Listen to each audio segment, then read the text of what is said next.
Hello, welcome back to my channel. My name is Marisa, and today I wanted to share with you some seasonings and spices that I use to kind of make my food taste Asian.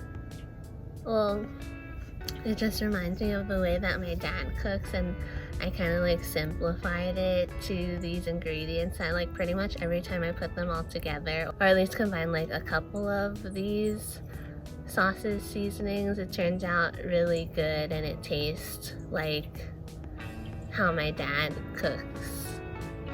So it's me trying to replicate that in its essence, like a very simplified, home-cooked Chinese meal. The first ingredient I want to share is garlic, because I feel it's the simplest way to start.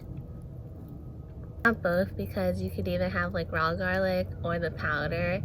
I kind of used to judge myself for using powder because I'm like, why don't I just chop this up? Adding it into food is the best thing ever. It adds a lot of flavor, and you could put it while you're cooking, when you're marinating something. It's just a good like base, like whatever you're doing. If you don't want to use any of the other ingredients because maybe you're not used to those flavors, at least put garlic in your food. And this one's just from Trader Joe's, and then you just sprinkle it on whatever you got. And it's not salty, that's why it just adds flavor, so you don't need to worry about how much you put. I mean, think about it, but you could pretty much put as much as you want.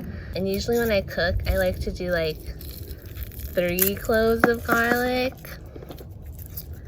but honestly I would put this whole thing. It's just that I get lazy to chop it all up. The next thing I had in the lineup is the fish sauce, and I will write down all of the ingredients that I'm talking about today, but also you don't have to get the same brand. If you're just looking for fish sauce, anything is good. I don't know how to explain what fish sauce adds to food. There's definitely a salty factor. Like if you want something salty and maybe to have a little bit something extra that's not soy sauce, then you add this and you'll know what I'm talking about. And you really have to be gentle with how much you add. Like, don't go pouring it all over your food. And definitely something to put while you're cooking or marinating, not after. Definitely something to do in prep or while cooking. And it is very strong. A lot of people do not like how it smells, how it tastes, because it does add a smell to the food, but it adds a lot of flavor. And the next ingredient is an Asian household staple, which is soy sauce. But I'm going to tell you something hopefully new. So I have 2 soy sauces here, and this is why I wanted to point this out, and I sort of also realized it recently too. This soy sauce is kind of the one that you use for dipping your food into if you want to make it salty. Like how people put salt on their food, this is like the equivalent of Asian salt. Because you'll dip your food into this type of soy sauce. This soy sauce is just a stronger, saltier, more concentrated soy sauce, so it's perfect for marinating, but don't eat it with your food after you're done cooking because it'll be way too salty. So that's why I wanted to point out these 2. I mean, you can always marinate food with this one and cook with it, but I found when I'm cooking and I add this, the soy sauce stays in the food. So I think it's good to have both. Next ingredient is, if you want something just completely different flavor, which is curry powder.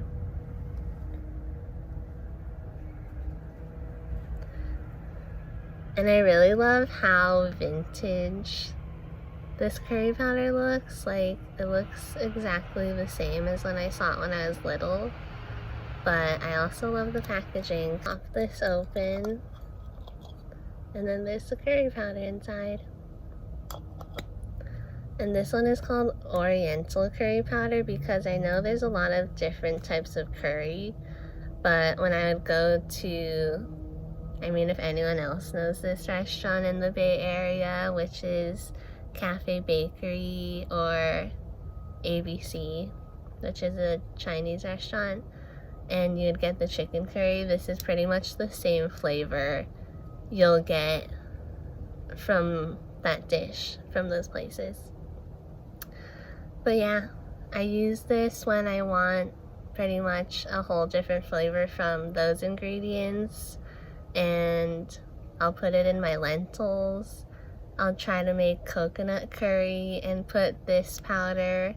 This isn't a salty seasoning, it's more something for flavor, for that curry flavor.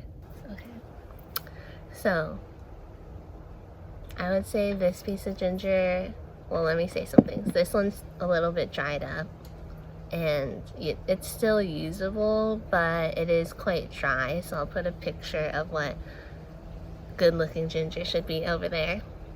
This is another form of ginger. I'm using the powdered ginger because I was too intimidated by actual ginger because I didn't really know how to peel it or chop it up, and I didn't like chunks of ginger in my food, but ginger is really good for you. So I started by just sprinkling the powdered ginger, and I just love the flavor it brings. It brings like a little bit of spice and warmth to whatever you're cooking. And that's why I'm saying, like, it's okay to use powdered things, because like if I kept telling myself I was gonna cut this up, I would never use ginger because I was too intimidated by the ingredient because I didn't know how to work with it. So I definitely think it's okay to start with powdered things or just use powdered ginger if you're trying to experiment with using different seasonings in your food, because then once you know you like it, you can turn to the actual ingredient. Because now I use actual ginger in my food, and you could actually scrape off the skin with a spoon. It sounds crazy because I used to always like cut it off with a knife, but really a spoon, the back of a spoon, and you're just like scraping it on the skin and it comes right off. And there's different ways to put ginger. You could chop it up into little pieces, you could slice it really thin, and you could even grate it, which is probably my favorite, but you need bigger pieces of ginger so when you're grating it you don't hurt yourself. So it's a staple ingredient is this white pepper. This is not the same as regular pepper. This white pepper will add so much to your food. Promise you.